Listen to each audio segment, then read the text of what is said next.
Joe Burrow talked about the Bengals' offensive line.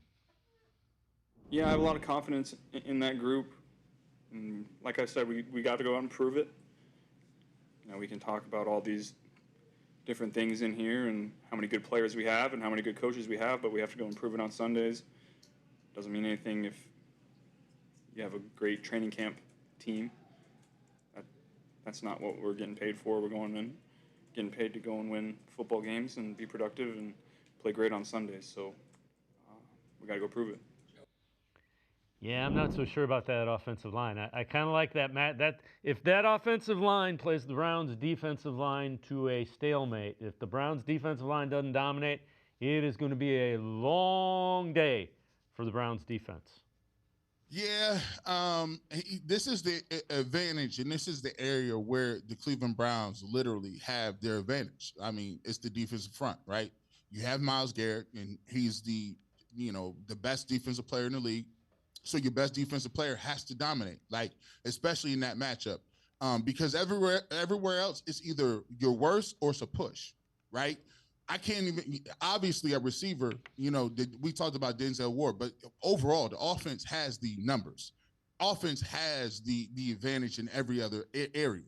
So for me, you have to dominate right there. Now the Bengals offense, to be honest with you, if you look kind of like position by position, Joe Burrow has never had a really good offensive line, right? The year he went to the Super Bowl, the offensive line was terrible. They didn't have much to offer anywhere else. So he's used to playing with subpar lines.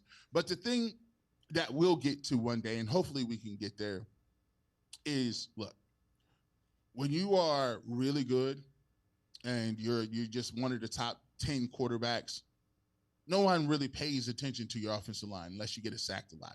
But I don't know no lineman that Josh Allen got. The Bengals offensive line has been terrible for years.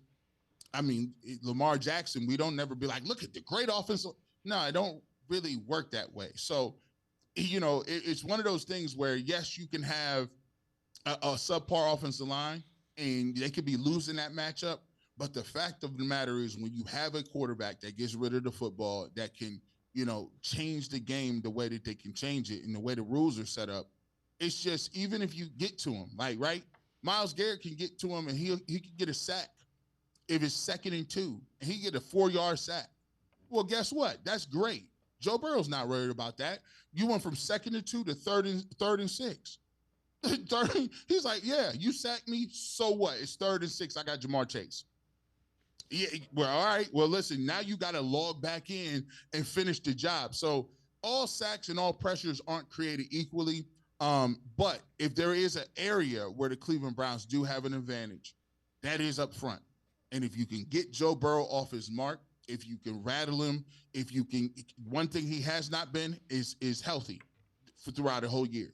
The worst thing that you want to see if you're the Bengals is Joe Burrow on the ground when he didn't have a knee, elbow, or wrist, all these other different things. You're like, no, please not again. They traditionally start off a little slow.